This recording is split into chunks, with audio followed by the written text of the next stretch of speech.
Are Quakers Amish? That's a question that almost everyone who goes to Guilford College, where we're filming this today, gets. A number of my students will say when they find out they're going to a Quaker college, "Oh, well, you have to ride a horse? We have to give up electricity? We have to wear gray?" What I often tell my students is the main difference between the Quakers and the Amish is that the Amish drive their own buggy. Quakers drive others' buggy.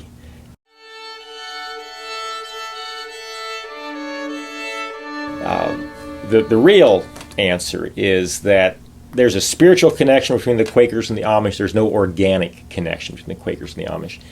The Amish grew out of the Radical Reformation, the Anabaptist movements of the 1500s and 1600s, out of southern Germany, the Alsace area of France, and Switzerland, in response to the Protestant Reformation and a desire to take those reforms further, to create the true church of adult voluntary believers who accepted the discipline of the church and associated themselves around the Gospels especially, and lived out the meaning of the Gospels in plainness and simplicity, in adult baptism and pacifism, or what they would call biblical non-resistance.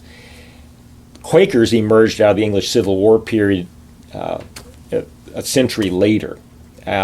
Similar desires to restore original Christianity. It was a restorationist movement too, but there was no organic connection with what was happening on the continent. The reason so many people make the mistake of equating the Quakers with the Amish is the Amish dress the way Quakers used to. The Amish came into the American colonies in the early 1700s on the invitation of William Penn and other Quakers to Pennsylvania for religious freedom.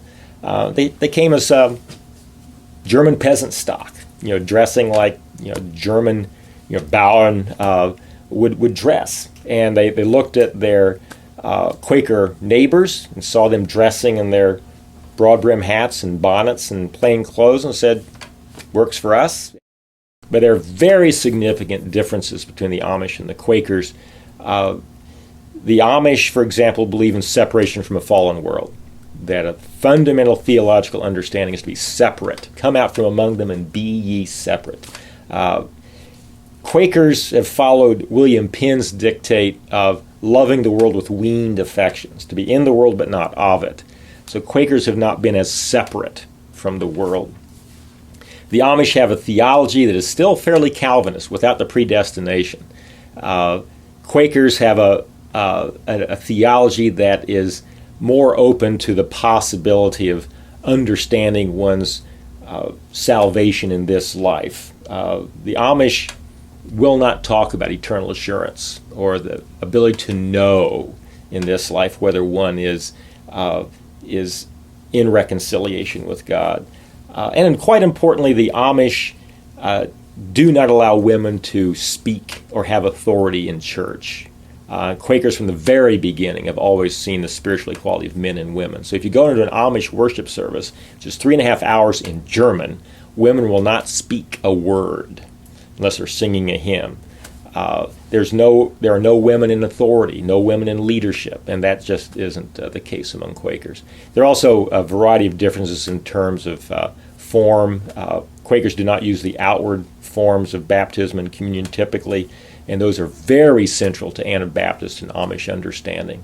The importance of baptism as a sign of entering into the church as an adult, and the importance twice a year of the Lord's Supper, foot washing as well.